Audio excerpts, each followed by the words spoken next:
हम लोग श्रीमद् भागवतम के तीसरे स्कंद के 29वें अध्याय के 18वें श्लोक को पढ़ रहे हैं और हम लोग निर्गुण भक्ति को प्राप्त करने के साधन के बारे में सुन रहे हैं।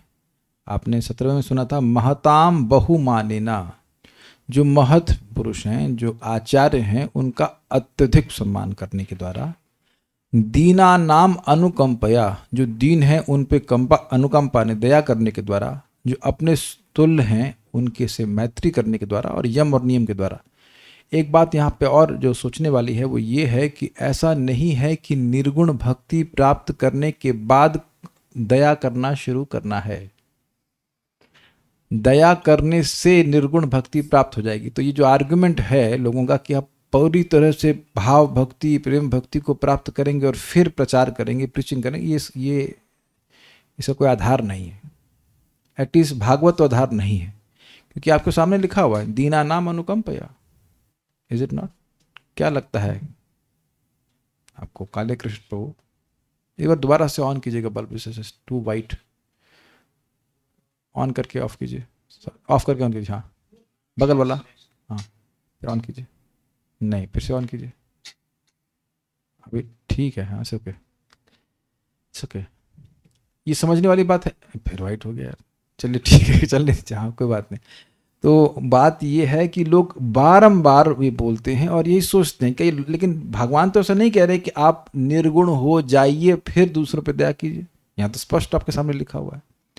सो एक बहुत अच्छी बात है कि जब हम दूसरों की हेल्प कर रहे हैं, उस प्रोसेस में हमारी बहुत बड़ी हेल्प हो जा रही, क्योंकि गुणों के परे वस्तु हमको प्राप्त होगी, शुद्ध भक्ति। This is very good. तो ये हमारे लाभदायक, ये चीज़ शायद कल छूट गई थी तो हम लोग फिर से देख ली। अब आगे देखते हैं 18वें में। ये बड़ा इंटरेस्टिंग है। आध्यात्मिकानुश्रवणा नाम संकीर्तनाच में आर्जवे नार्य संगेना निरहंक्रियया तथा आध्यात्मिकानुश्रवणात् नाम संकीर्तनाच्च मे आर्जवे नार्य संगेना निरहंक्रियया तथा। यहाँ तो बहुत अच्छी चीज़ है। हो सकता है कि अन्य साधनों को आप कहें हम नहीं कर सकते हैं, लेकिन इस पे तो बहुत सारी चीज़ें हैं जो आप आसानी से कर सकते हैं। Let's discuss that. भक्त को चाहिए कि आध्यात्मिक बात ही सुने और अपने समय का सदुपयोग भगवान के पवित्र नाम के जप में करे। तो दोनों काम आप लोग कर रहे हैं कि नहीं? हो सकता है कि वर्णाश्रम को नियमों को पालन करने में दिक्कत आ रही हो, निष्काम भावना छोड़ दी, सकाम भावना से भी ना हो रहे हो, ठीक है, इट इज क्वाइट एक्सेप्टेबल। के दूसरे दिनों पर दया ना कर पा रहे हो, बहुत सारी चीज़ें हो सकती हैं, बहुत से पंगे हो सकते हैं सो टू स्पीक करने में, लेकिन यहाँ तो कठिनाई नहीं है। तो आध्यात्मिक बात को सुने, व्यर्थ की बात ना सुने। उसका आचरण सुस्पष्ट एवं सरल हो, किंतु वह ईर्ष्यालु न हो। वह सबों के प्रति मैत्रीपूर्ण होते हुए भी ऐसे व्यक्तियों की संगति से बचे जो आध्यात्मिक दृष्टि से उन्नत नहीं है। देखिए, थोड़ा समझने वाली होगी अनुवाद की। पिछले श्लोक में कहा गया कि दया करना चाहिए, तो जो आध्यात्मिक दृष्टि से उन्नत नहीं है उस पर दया करनी है। तो अगर उसकी संगति से बचेंगे तो उस पर दया कैसे करेंगे? क्या उत्तर है इसका? कॉन्ट्रडिक्शन हो गया ना ये तो बात का। तो बात ये है कि जो श्रद्धालु है उसको संगति देनी होती है, लेनी नहीं होती है। भाई मान लीजिए हम नए व्यक्ति हैं, अब हमारे पास जो हमारा कचरा बैगेज है वो थो ना जो हमारे प्रचारक उस पर ऑफलोड कर देंगे। वो हमें बताते हैं हरे कृष्ण मंत्र जपिए, भक्ति करिए। फॉर एग्जाम्पल डॉक्टर है, डॉक्टर के पास कोई मरीज है जिसे कॉन्टेजियस डिजीज है, तो डॉक्टर अपने दवा अपना ज्ञान उसको दे करके ठीक करता है, उसका डिजीज तो ना खुद दे लेता है। आप समझ रहे हैं ना कि नहीं समझ रहे इस बात को? आध्यात्मिक दृष्टि से उन्नत नहीं है उनकी संगत। देखिए, संगति लेने का मतलब you are aspiring for their association.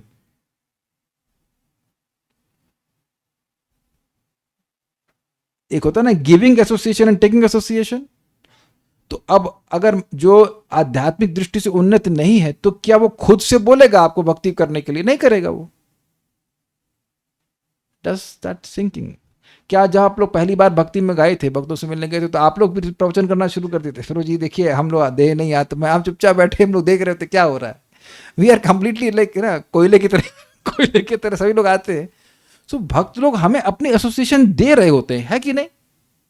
अब तो आप लोग सब डिवोटी हो गए तो अच्छा सदाचार कर रहे हैं, दैट वी आर नॉट। मैं आप लोग क्लास दे रहा हूँ तो ऐसा नहीं कि अब आप उस कंडीशन में हैं, आप लोग सब भक्ति कर रहे हो, भक्त हैं, I am associating with devotees. लेकिन ऐसा भी तो है ना, जब एकदम नैनो से आप बात करते हो, आप किताब वितरण करने वाले को दे रहे हैं, मान लो आपने बियर वाली दुकान पे किताब दिया, कह रहे यार ले थोड़ा सा ये चक, थोड़ा अमृत चक, तो वो नहीं करना ना भाई, आप गीता देके आ जाइए, उसकी बात नहीं सुनने का। आपको कबड्डी वाला गेम समझ टच करके आना, लेकिन पकड़ना नहीं आना है। ये आउटरीच प्रोग्राम में हमको नहीं, ब्रिज प्रीचिंग कहते हैं बहुत बहुत ब्रिज प्रीचिंग, मतलब हम लोग इस नदी के इस तरफ हैं, वो लोग उस तरफ हैं, मतलब भौतिकतावाद में तो हम ब्रिज बना के प्रीचिंग करेंगे, will go there and preach. ठीक है आप प्रीचिंग कीजिए, लेकिन वहां रह मत जाइए। प्रभुपाद कहीं तात्पर्य से बोलते भी हैं कि आप भौतिकतावादी लोगों को प्रीचिंग करिए, लेकिन ऐसा नहीं कि उनके ही गुणों को आप स्वीकार करने लग जाइए। इस्कॉन में ऐसा हो चुका है कि लोग अब जो है काले कपड़े पहनने लगे, मतलब व्हाइट धोती कुर्ता छोड़कर ब्लैक ड्रेस पहनने लगे, और वो मतलब जो संस्कृत की प्रेयर्स है उनको भी इंग्लिश में कर दिया गया, and all those things so that it may appeal to the outside audience. ये नहीं है। प्रभुपाद बिल्कुल स्पष्ट कहते हैं प्योरिटी इज द फोर्स। तो आध्यात्मिक दृष्टि से जो उन्नत व्यक्ति ने उनके संग उठना बैठना होने लग गया, तो फिर व्यक्ति वापस अपनी भक्ति को छोड़ देगा। देखिए भक्ति छोड़ने का एक प्रमुख कारण है, या एक कह सकते हैं एकमात्र कारण है, असत संग। तो इसलिए वहां पे बोला जा रहा है कि ऐसे लोगों की संगति नहीं करनी, यद्यपि आपको द्वेष नहीं करना किसी से। अब देखिए अन्वय, आध्यात्मिक अनुश्रवणात्, आध्यात्म विषयों का अनु प्लस श्रवणात्। अनु मतलब बहुत अच्छा, अनु के दो अर्थ कह सकते हैं, परंपरा में श्रवण करना, और अनु का मतलब निरंतर श्रवण करना। तो श्रवण करने से तो ये बहुत इंपॉर्टेंट है। जब तक व्यक्ति श्रवण नहीं करता है, किसी भी चीज का कोई भी ज्ञान नहीं हो पाता है, और स्पेशली आध्यात्मिक विषयों का तो नहीं। तो इसलिए बार बार श्रवण करने से व्यक्ति को निर्गुण भक्ति प्राप्त होती है, जोड़ लेना होगा। फिर उसके बाद कह रहे हैं मैं माने मेरे नाम संकीर्तनात्, मेरे नाम का संकीर्तन करने से, नाम का बारंबार उच्चारण करने से क्या होती है? निर्गुण भक्ति प्राप्त होती है। तो ये तो सबको बड़ा इजी लगेगा, कर ही सकते हैं। आर्जवेना, सरल आचरण से, ये बहुत सुंदर है।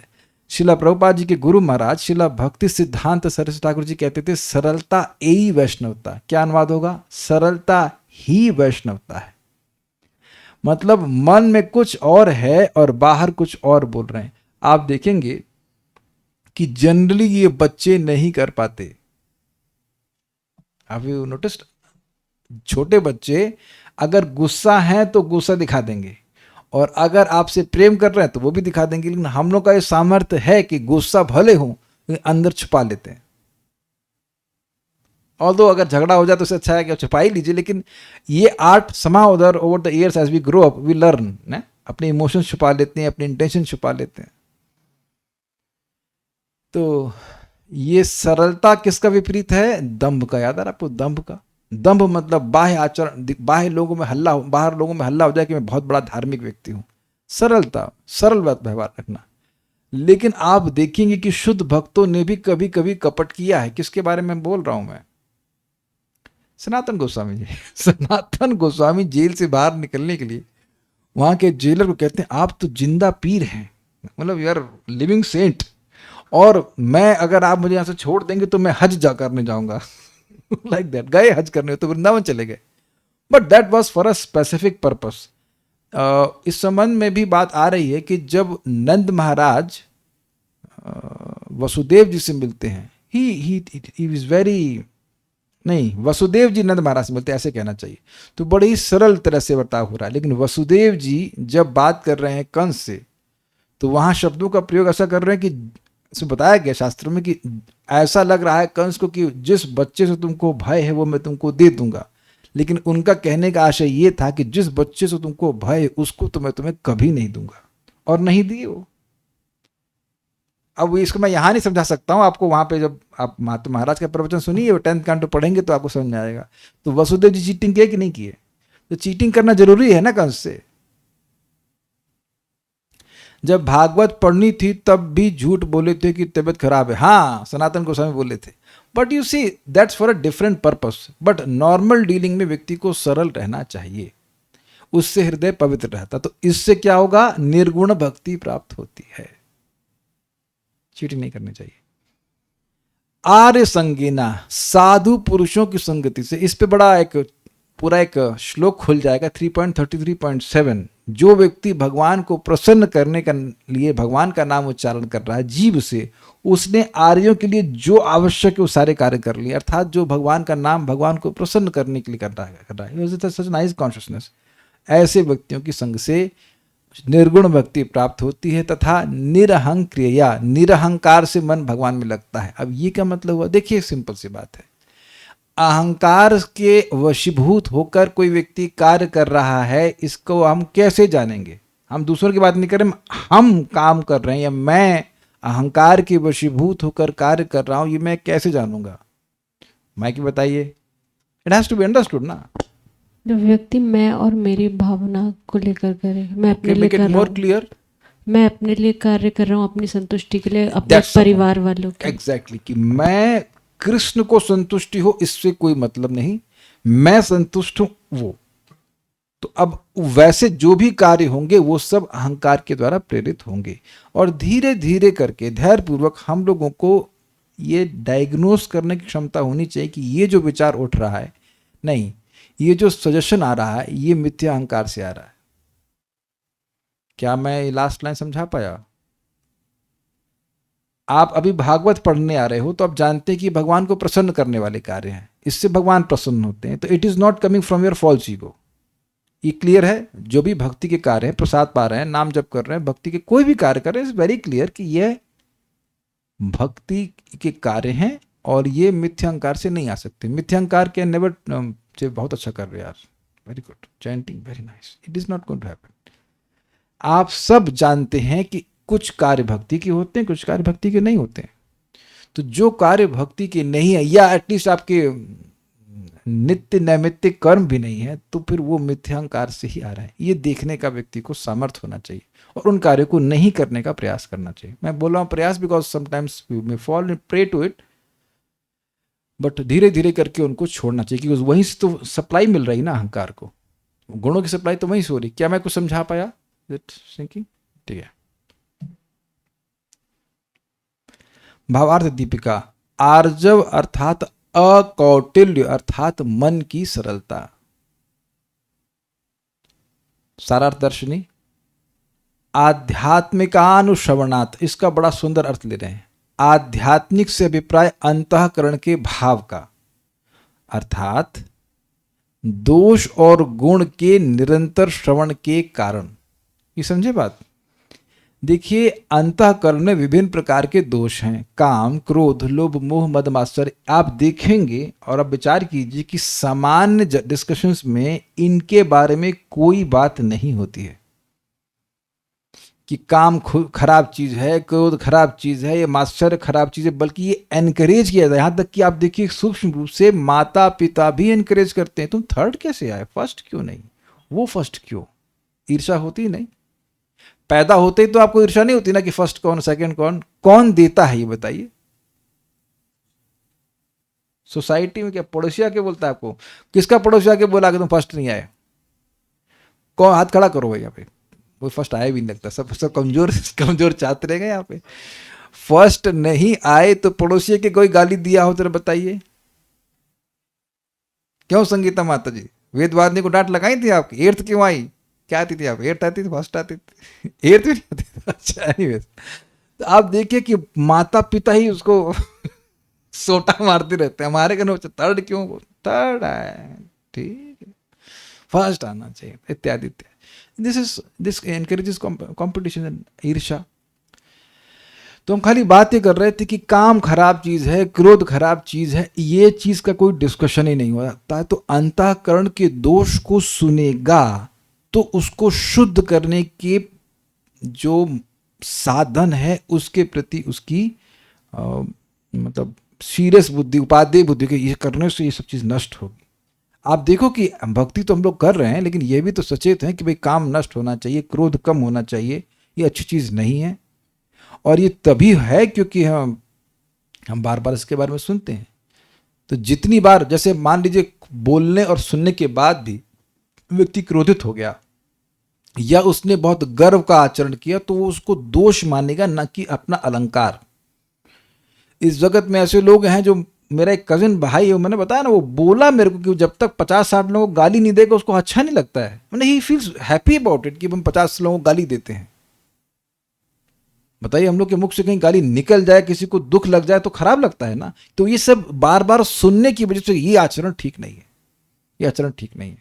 तो ये समझ पाए दूसरा अर्थ आध्यात्मिक। अब जानते हैं आदि भौतिक, अधिभूत, अधिदैव और अध्यात्म। तो अधिभूत है हमारे ये शरीर है, इसको अधिभूत कहते हैं। अध्यात्म मतलब सूक्ष्म इंद्रियां या फिर मन, और अधिदैव मतलब देवता, उसके नियामक देवता। तो आध्यात्मिक मतलब आध्यात्मिक अनुश्रवणात् मतलब जो अंतःकरण है उसके दोष के बारे में सुन करके कि भाई ये तो चीज़ अच्छी नहीं है, और फिर वह अपने मन को शुद्ध करने का प्रयास करेगा। इसके द्वारा व्यक्ति निर्गुण भक्ति को प्राप्त करता है। भक्ति में अंतःकरण की प्रवृत्ति के निमित्त, प्रवृत्ति के लिए उसके दोष और गुण अवश्य ही श्रवण करने होंगे। मतलब अगर वह अपने मन को भक्ति में नियोजित करना चाहता है तो जानना होगा कि मन का दोष क्या है। जैसे आप भगवद गीता में सुनते हैं कि विषय वासना में जो जा रहा है मन, वो हमारा सबसे बड़ा शत्रु है, और जो मन भक्ति की तरफ जा रहा है वो सबसे बड़ा मित्र है। तो जब विषय वासना में मन जाता है तो उसे पुल करना पड़ता है कि नहीं करना पड़ता है? नहीं, ये चीज़ ठीक नहीं, ऐसे मत करो। भाई मन तो सुबह सोने का करता ही है, तो खींचते नहीं, उसको खींचना पड़ता है। So unless we know the fault of the mind, how can we correct it? आप ये बताइए कि जिस गलती को हम सही मान रहे हैं, क्या उसको कभी ठीक कर सकते हैं? मुझे घी खाना बड़ा अच्छा लगता है, पता नहीं भगवान ने कोलेस्ट्रॉल क्यों बढ़ा दिया, लेकिन रिपोर्ट आती नहीं, अभी तो बहुत बड़ा हुआ है, तो वेद बात नहीं, थोड़ा ऑयल कम करिएगा। तो जो दोष देख रहे हैं, हमको 5 साल से पहले कुछ नहीं पता था ट्राइग्लिसराइड क्या होता है, तो हमको इतना पता करना मित्र पकौड़े अच्छे बनाते हैं, लाओ लाओ खाओ खाओ। तो जब नहीं दिख रहा है दोस्त, और एक वक्त हमको बोले कि इसलिए हम टेस्ट कराते ही नहीं है। मैंने कहा सीधे अस्पताल। तो अब आप देख रहे हैं कि अपनी रिपोर्ट नहीं जानना चाहते हैं, उसके दोष को नहीं जानना चाहते हैं, तो फिर उस पर कुछ नहीं काम करेंगे। तो अब ये देख रहे हैं कि दुनिया में बहुत कम लोग हैं जो अपने हृदय को शुद्ध करने के बारे में सोच रहे हैं। चलिए हम सीधे प्रश्न करते हैं। संगीता शर्मा माता जी, ये बताइए कि आपने भक्ति में आने से पहले कभी गंभीरता से सोचा है कि हृदय को शुद्ध करने की जरूरत है? ऐसे ऐसे ऐसे करके बताइए। नहीं, चिंता थी ना, लड़की की शादी हो जाए, लड़के का जॉब लग जाए, और आपके उपलक्षण से सभी लोग जितने हैं। रश्मिकांत प्रभु,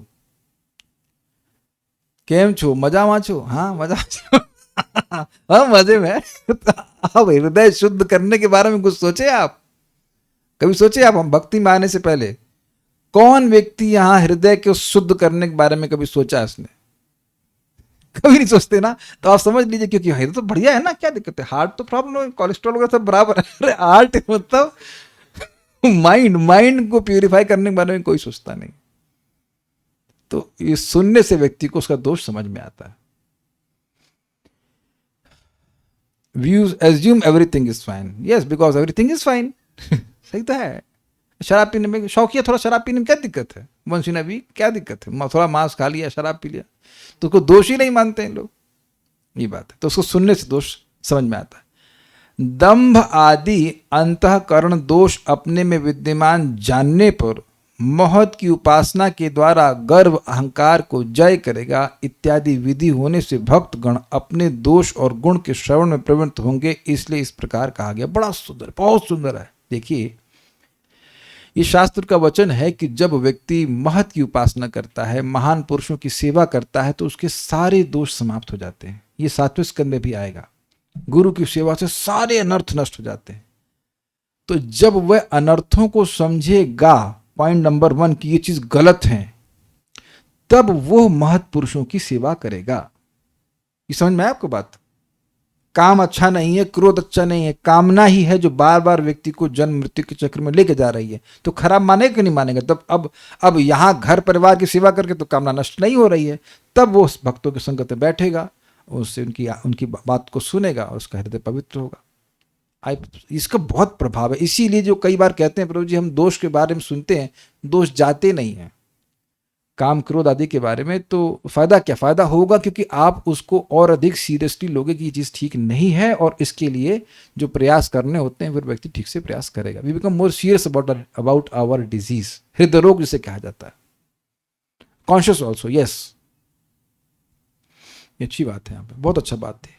और मैं कहना चाह रहा था, अभी याद नहीं आ रहा। ठीक है, तात्पर्य, आध्यात्मिक बोध में अग्रसर होने के लिए आध्यात्मिक ज्ञान के विषय में प्रामाणिक स्रोतों से श्रवण करना होता है। आध्यात्मिक जीवन की वास्तविकता समझने के लिए कठोर अनुष्ठानों का पालन करना चाहिए और इंद्रियों को नियंत्रण में रखना चाहिए। नियंत्रण प्राप्त करने के लिए आवश्यक है कि मनुष्य अहिंसक तथा सत्यनिष्ठ बने, चोरी न करे, विषयी जीवन से दूर रहे और जीवन निर्वाह के लिए कम से कम आवश्यक वस्तुएं अपने पास रखे। वह ना तो आवश्यकता से अधिक भोजन करे, ना आवश्यकता से अधिक साज सामान एकत्र करे। समान व्यक्तियों से वृथा वार्तालाप न करे और बिना किसी उद्देश्य के विधि विधानों का न अपनाए। केवल उन्हीं विधि विधानों का पालन करे जिनसे वास्तविक प्रगति हो सके। भगवत गीता में 18 गुण बताए गए हैं। 1 मिनट रुक जाइए, कुछ याद आ रहा है? ये सब कहां से आ रहा है? उत्साह निश्चयात् धैर्यात्, नहीं, अत्याहार प्रयासश्च प्रजल्पो नियमाग्रह जनसंगश्च लौल्यं च षड्भिर्भक्ति विनश्यति। उत्साह निश्चयात् धैर्यात् तत्तत्कर्म प्रवर्तना संग त्यागा सतोवृत्ति षड्भिर्भक्ति प्रसिद्धि। वो दोनों श्लोक का प्रपद अनुवाद कर दिया, ऐसे प्रगति करनी चाहिए। क्योंकि आप सोचेंगे इस श्लोक में तो ये सब है नहीं, तो ये प्रपाद ने समराइज कर दिया कि वो जो उपदेशामृत के जो 2 श्लोक है उसका पालन करने से व्यक्ति की भक्ति में वृद्धि हो जाती है। ठीक है, भगवत गीता में 18 गुण बताए गए हैं, जिनमें से सादगी या सरलता भी एक है। मनुष्य को न तो गर्व करना चाहिए, न अन्यों से व्यर्थ का सम्मान कराना चाहिए। उसे अहिंसक होना चाहिए। अमानित्वम अधम्बित्वम, देखिए बड़ा सुंदर है। ज्ञान का लक्षण जब भगवान गीता में बता रहे तो सबसे पहला है अमानित्व अधम्बित्वा शांति मार्जवम, ऐसे करके था। सबसे पहला ज्ञान का गुण या ज्ञान का लक्षण यह है कि व्यक्ति यह ना माने कि वह सम्मान के योग्य है। सम्मान मिल रहा है, दैट्स अ डिफरेंट थिंग, लेकिन अमानित्व मतलब खुद सम्मान की अपेक्षा ना करे, उसको भूख नहीं होनी चाहिए, क्योंकि शरीर तो कतई सम्मानीय नहीं है कि नहीं? बस शरीर छोड़ दीजिए, फिर देखिए कितने शरीर का सम्मान हो रहा है। तो और उसके बाद सेकंड क्या, ये तो क्लियर हो, अमानित्व। तो अदम्भ मतलब वही आर्जव, सरलता। जो मैं नहीं हूं वो क्यों दिखाने की जरूरत है कि मैं हूं? लेकिन अब इसका दुरुपयोग क्या करते हैं, प्रभु जी मैं नम्र नहीं हूं इसलिए मैं खराब बर्ताव करूंगा लोगों से। ये नहीं कहा जा रहा।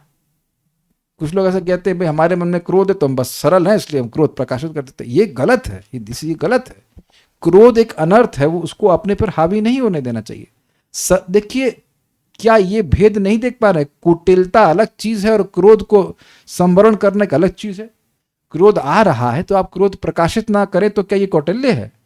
कुटिलता तो नहीं ना। ये कुटिलता का मतलब है कि आप अपने मन के भाव को छुपा रहे हैं। बाहर से, अंदर से द्वेष है और बाहर से व्यक्ति प्रेम प्रस्तुत कर रहा है। अंदर से वो चाहता है, जैसे कि धृतराष्ट्र कर रहे थे कि नहीं? बाहर से दिखा रहे हैं कि पांडव का मतलब पुचकार रहा है, ये कर रहे हैं, वो कर रहे हैं, और पीछे से जान से मारने का प्रयास कर रहे हैं। ये होती है कौटिल्यता। लेकिन अगर मान लीजिए क्रोध आ रहा है तो क्रोध के वेग को सहन करने के लिए कहा गया कि नहीं कहा गया? ऐसा तो नहीं कि हर बार क्रोध आएगा और हम गाली देना शुरू कर देंगे लोगों को, फिर तो अपराध करेंगे, फिर तो कैसे हमारा चित्त शुद्ध होगा? Make sense? ये बात है। मनुष्य को अत्यंत सहिष्णु तथा सरल होना चाहिए। उसे गुरु बनाना चाहिए और इंद्रियों पर संयम रखना चाहिए। गुरु बनाना चाहिए मतलब ये नहीं सोचना चाहिए कि मुझे कोई गुरु की जरूरत नहीं, then you need the Guru all the more. ये बात है। और इंद्रियों पर संयम रखना चाहिए, इसका उल्लेख यहाँ पर और साथ ही भगवत गीता में भी हुआ है। गुरु बनाना चाहिए मतलब वही आचार्य उपासना के बारे में प्रभात कह रहे हैं। मनुष्य को प्रामाणिक स्रोतों से श्रवण करना चाहिए कि आध्यात्मिक जीवन में किस तरह प्रगति की जाए। देखिए एक बड़ी इंटरेस्टिंग बात है। आध्यात्मिक तो चल रहा है। इस्कॉन में हम लोगों को क्लियरली पता है कि आध्यात्मिक प्रगति के स्टेजेस क्या है और मतलब क्या है। और अन्यथा आप किसी और बाहर के लोगों को जाकर देखेंगे तो वो सत्संग कर रहे हैं, उनको सत का मतलब भी नहीं पता है, तो सत्संग की तो बात छोड़िए। वहां पे भगवान श्री कृष्ण की भक्ति की बात होती ही नहीं है, और सत्संग हॉल, सत्संग क्या हुआ बताइए? सत शब्द का डिफाइन अर्थ है ना, सत भावे साधु भावे च सत शब्द इति प्रयुज्यते, सुना था ना आपने? सत मतलब विष्णु, सत मतलब भगवान के भक्त। तो जहां भगवान विष्णु के भक्त हैं, ना भगवान की भक्ति के बारे में बात हो रही, तो सत्संग कैसा हुआ? See, we have to understand how much fortunate we are before we drop from bhakti. मतलब मैं थोड़ा सा से बोल रहा हूँ, पॉइंट इस क्या है कि लोग ये नहीं समझ पा रहे हैं कि इस्कॉन में प्रभुपाद की कृपा से कितना क्लैरिटी है कि आध्यात्मिक दिशा में प्रगति का मतलब क्या है। नहीं तो एकदम हौच पौच है। और वो कारण क्या है? क्योंकि प्रामाणिक स्रोत से व्यक्ति श्रवण करता है। जीवन का लक्ष्य क्या है, जीवन का कैसे उसको प्राप्त करना चाहिए, प्रभुपाद जी ने कितनी आसानी से क्लियरली बता दिया। यही प्रभुपाद कह रहे हैं कि बार बार जब प्रामाणिक स्रोत से व्यक्ति सुनता है, तब उसको अपने जीवन का लक्ष्य समझ में आता है।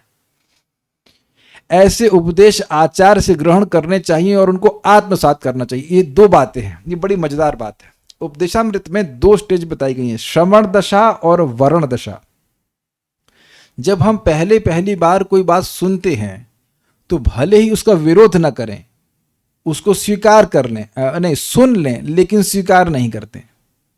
लेकिन जब वही बात बार बार सुनी जाती है तो धीरे धीरे माइंड या हमारी बुद्धि उसको एक्सेप्ट करने लगती है। And these are two stages. आप देखो अपने जीवन में, आपने कोई उपदेश सुना, हमने उपदेश सुना, विरोध तो नहीं किया, लेकिन अप्लाई भी नहीं किया। ऐसा होता है या नहीं होता कभी? न्यूट्रल होगा तो भी अच्छा, बहुत बार तो विरोध भी होता है, क्या ये सब कह दे रहे हैं, सबका सम्मान करें, गधे का भी सम्मान करें।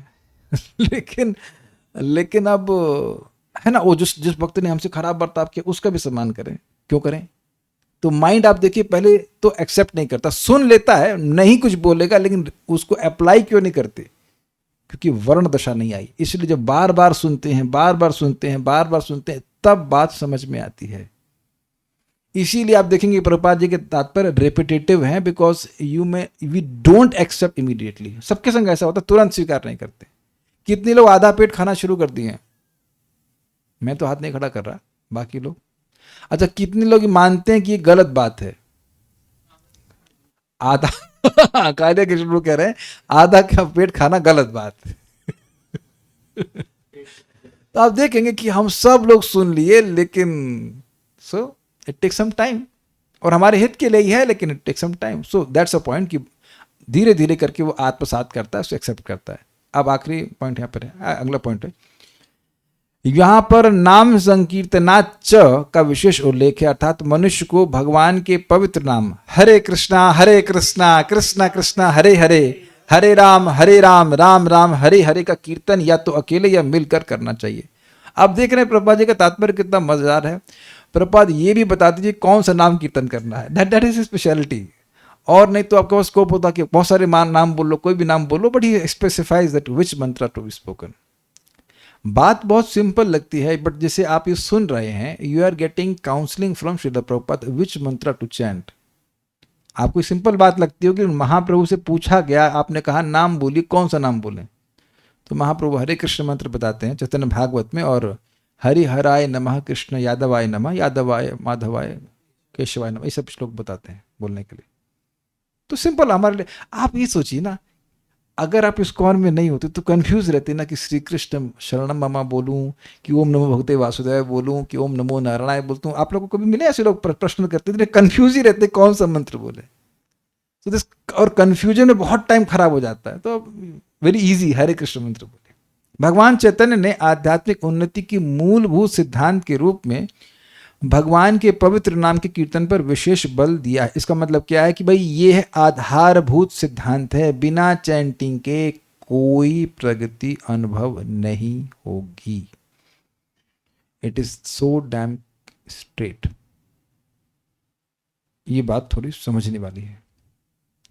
आप देखेंगे कि प्रभुपाद जी के तात्पर्य में आपको बहुत ज्यादा विग्रह की सेवा का बहुत ज्यादा उल्लेख नहीं मिलेगा।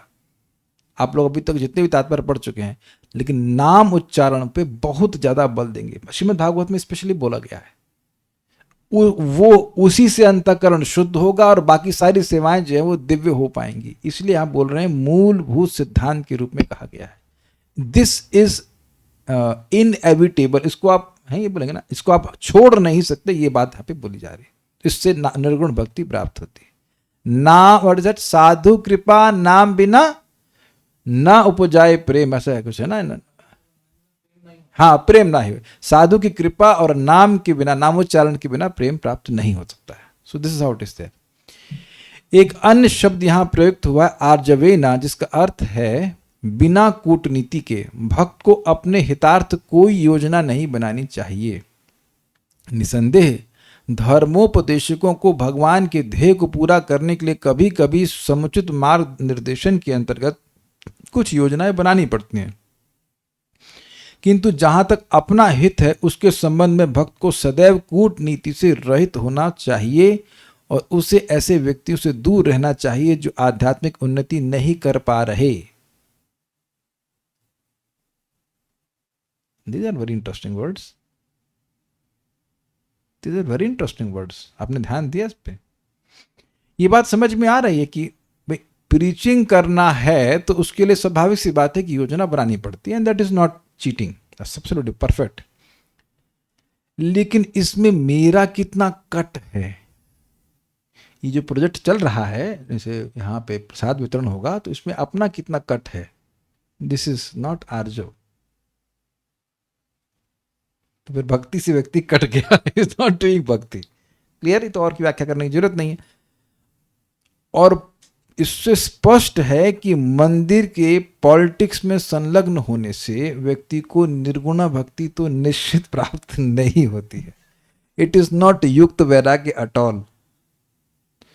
तो ये एक इंटरेस्टिंग चीज मैं आपको यहीं बता दे रहा हूं, क्योंकि बहुत बार हो सकता है कि आप मंदिर में सेवा करें, और बिल्कुल करिए, बड़ी अच्छी बात है, लेकिन सेवा करने से निर्गुण भक्ति प्राप्त होगी। लेकिन अगर उस सेवा के अंतर्गत कहीं पॉलिटिक्स में प्रवेश कर रहे हैं मंदिर के अंदर भी, तो वो निर्गुण भक्ति का साधन नहीं, वो किसी भी भक्ति का साधन नहीं है।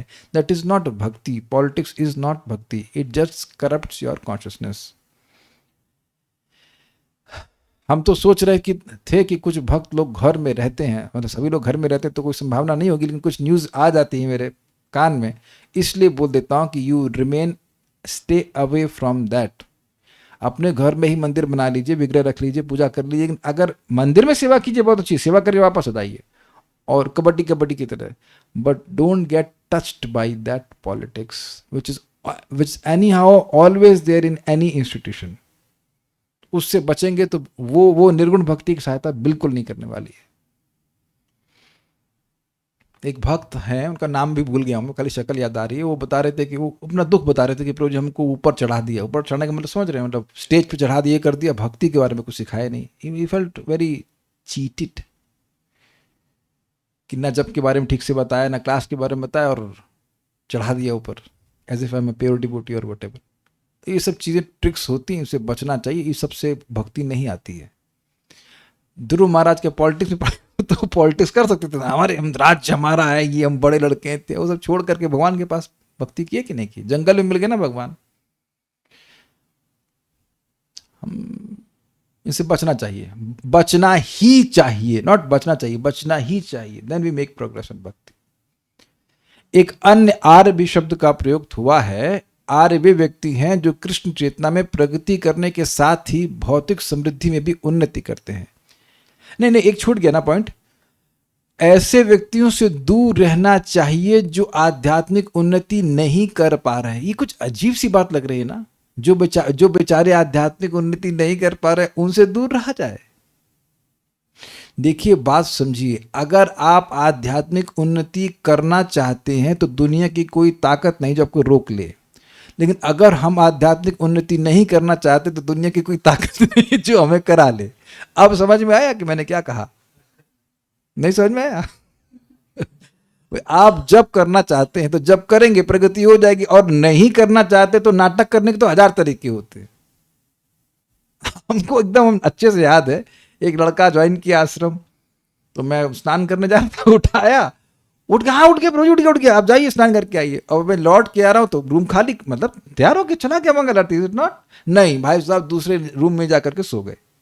तो ऐसे लोगों को आप कोई प्रगति नहीं करा सकते। सुना है ना, घोड़े को पानी तक ला सकते हैं लेकिन पानी पिला नहीं सकते हैं। तो you only make progress by your violation, English में कहते हैं, आपकी स्वेच्छा से। स्वेच्छा है तो कोई नहीं रोक सकता भक्ति करने के लिए। आप भक्ति में प्रगति करना चाहते हैं, कोई नहीं रोक सकता, चाहे कितना भी खराब स्थिति हो, चित्त की, वो ठीक हो जाएगा। बट उसकी सिंसियरिटी होनी चाहिए। तो इसलिए कह रहे हैं, जो लोग सिंसियर नहीं है, जो भक्ति करना नहीं चाहते, जो अपने हृदय को यथावत रखना चाहते, उनकी संगत नहीं करें। बिकॉज संगात संजायते कामः, उनकी जो कामना है कि ये जैसा हृदय की स्थिति है वैसी बनी रहे, तो वैसी ही एस्पिरेशंस हमारे हृदय में भी आ जाएंगी कि हमारा हृदय यथावत बना रहे, अव्यय, अपरिवर्तनशील। प्रभुपाद जी बड़ा हेवी बोलते हैं एक तात्पर्य में कि जो व्यक्ति हरे कृष्ण मंत्र के उच्चारण के द्वारा भी हृदय को शुद्ध नहीं कर पाया, मतलब धोखेबाज है। इतना अभी भगवान की शक्ति है ना नाम में, वो कर ही नहीं रहा है, वो कर ही नहीं रहा है, ही इज नॉट डूइंग। ऐसा हो नहीं सकता है कि नाम करने वाले का हृदय परिवर्तित नहीं, उसका मतलब कर ही नहीं रहा, he is not just not doing. वो बोल देगा मैंने कर लिया। जो करेगा तो उसके जीवन में परिवर्तन आना अवश्यम भावी है। अमृत है भाई, वो अमोघ है। तो जो नहीं करेगा वो उसी की स्थिति वैसी ही रहेगी। और ऐसे अगर नहीं होते लोग तो प्रभुपाद जी तात्पर्य में क्यों बोलते हैं? एक अन्य आर्य भी शब्द प्रयुक्त हुआ है। आर्य वे व्यक्ति हैं जो कृष्ण चेतना में प्रगति करने के साथ ही भौतिक समृद्धि में भी उन्नति करते हैं। आर्य तथा अन आर्य या सुर तथा असुर के बीच जो अंतर है वह उनकी आध्यात्मिक प्रगति के स्तरों में अंतर है। ऐसे व्यक्तियों की संगति वर्जित है जो आध्यात्मिक दृष्टि से उन्नत नहीं है। भगवान चैतन्य का उपदेश था असत्संग त्याग। जो लोग नाशवान वस्तुओं के प्रति अनुरक्त हैं, ऐसे व्यक्तियों का त्याग करो। असत वह है जो भौतिक दृष्टि से अनुरक्त है, जो भगवान का भक्त नहीं है तथा स्त्रियों या भोग्य वस्तुओं के प्रति अत्यधिक आसक्त रहता है। वैष्णव दर्शन के अनुसार ऐसा व्यक्ति अप्रिय पात्र है। तो बात समझते हैं, इसकी व्याख्या की जरूरत नहीं है। भक्त को अपनी कमाई पर गर्व नहीं होना चाहिए। क्या होना चाहिए? सिंपल अंडरस्टैंडिंग कि भगवान की इच्छा से ये धन आदि मुझे प्राप्त हुआ है, उनकी सेवा के निमित्त। सिंपल पॉइंट है। भक्त के लक्षण है उसकी विनयशीलता तथा सहिष्णुता। भले ही वह आध्यात्मिक दृष्टि से कितना ही उन्नत क्यों ना हो, वह सदैव विनीत तथा सहिष्णु बना रहता है, जैसा कविराज गोस्वामी तथा अन्य वैष्णवों ने अपने उदाहरणों द्वारा हमें शिक्षा दी है। चैतन्य महाप्रभु की शिक्षा थी कि मनुष्य को रास्ते की घास से भी अधिक विनीत तथा वृक्ष से भी अधिक सहिष्णु होना चाहिए। उसे न तो गर्व करना चाहिए, न झूठे ही फूला रहना चाहिए। इस प्रकार वह आध्यात्मिक जीवन में निश्चित रूप से प्रगति कर सकेगा। इसको सिंपल पॉइंट में कहूँ कि ये याद रखना चाहिए कि जो कुछ भी हमारे जीवन में पॉजिटिव एडवांसमेंट हुआ है वो वैष्णवों की और भगवान की कृपा से हुआ है। ये देखता है व्यक्ति कि हाँ भाई हमारे जीवन में प्रगति हुई है, बट वो मेरी वजह से नहीं हुई। It's by the mercy of spiritual master, mercy of Krishna. All glories to guru and Gauranga and nothing for me. ठीक है, ओके, स्टॉप हियर। कुछ और पूछना चाहते हैं भक्त, तुम देख लेते हैं। जब भागवत पढ़नी थी तब भी झूठ बोले थे कि तबीयत खराब है। अच्छा, वो पुराना वाला बात बोलो, ठीक है। हाँ, वी एज्यूम एवरीथिंग इज नहीं, थिंक और कुछ नहीं बोल रहे हैं तो इजी है बात समझने में। स्टॉप ना। श्रीमद् भागवतम की जय, श्रील प्रभुपाद की जय, निताई गौर प्रेमानंदे।